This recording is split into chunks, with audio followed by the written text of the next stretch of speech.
Bayangkan kamu seorang pemimpin tertinggi di dunia.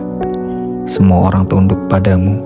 Kamu punya kekuasaan tanpa batas, harta melimpah, dan bisa melakukan apapun yang kamu mau, tapi bukannya larut dalam kemewahan.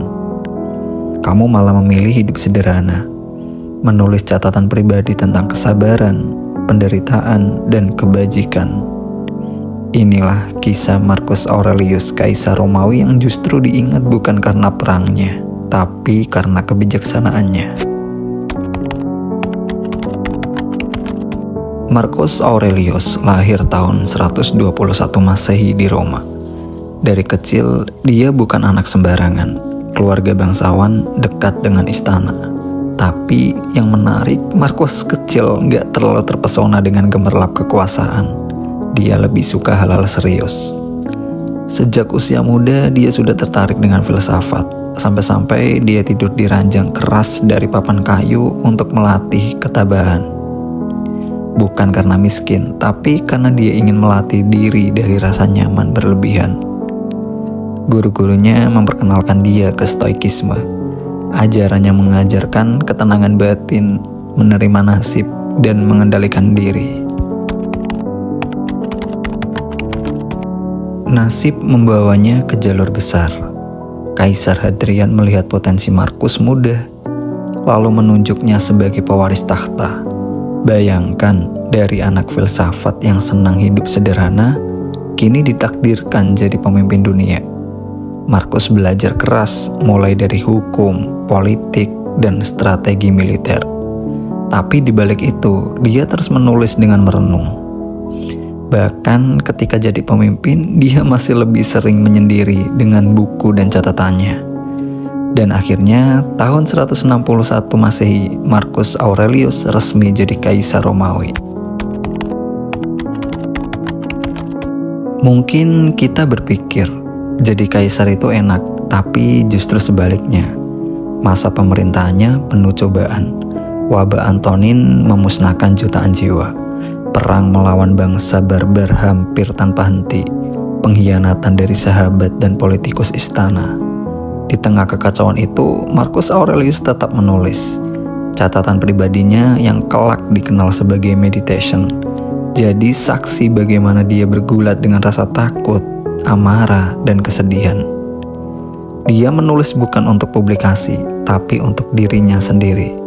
Tulisan itu seperti pengingat bahwa hidup ini singkat, bahwa penderitaan adalah bagian dari takdir, bahwa satu-satunya yang bisa dikendalikan hanyalah pikirannya. Kebahagiaan hidupmu bergantung pada kualitas pikiranmu. Marcus Aurelius.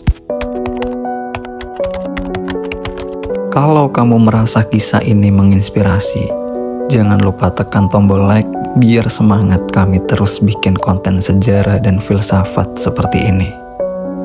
Dan kalau kamu belum subscribe, ayo gabung sekarang. Karena di channel ini kita bakal bahas banyak tokoh hebat dunia yang bisa ngajarin kita cara menghadapi hidup. Walau jadi kaisar, Marcus Aurelius tetap rendah hati. Dia tidak pernah mabuk kekuasaan. Saat duduk di singgasana, dia selalu ingat jabatan hanyalah titipan. Di medan perang, dia tidak segan tidur di tenda bersama pasukannya. Di istana, dia tidak bergelimang pesta pora. Dia menulis untuk mengingatkan dirinya sendiri supaya tidak lupa pada kebajikan. Stoikisme bukan hanya teori untuknya, tapi praktek hidup. Saat kehilangan anak-anaknya karena sakit, dia belajar menerima. Saat dikhianati orang dekat, dia memilih memaafkan. Saat rakyatnya panik karena wabah, dia mencoba menenangkan dengan keteladanan. Marcus Aurelius wafat tahun 180 Masehi di usia 58 tahun saat masih berada di garis depan perang. Dia meninggalkan warisan besar, bukan monumen, bukan harta, tapi tulisan pribadinya yang kini dikenal dengan nama Meditation. Ironisnya, catatan itu awalnya hanya diary pribadi. Tapi justru dari situ, dunia mengenalnya sebagai kaisar filsuf. Hari ini 1800 tahun kemudian, jutaan orang masih membaca kata-kata Marcus Aurelius untuk mencari ketenangan. Marcus Aurelius mengajarkan kita satu hal sederhana, tapi mendalam. Kita mungkin gak bisa mengendalikan dunia, tapi kita bisa mengendalikan diri sendiri. Kita bisa hidup di tengah kekacauan, tapi tetap tenang. Kita bisa punya kekuasaan, tapi tetap rendah hati. Dan mungkin itu pelajaran paling berharga dari seorang kaisar yang memilih menjadi filsuf.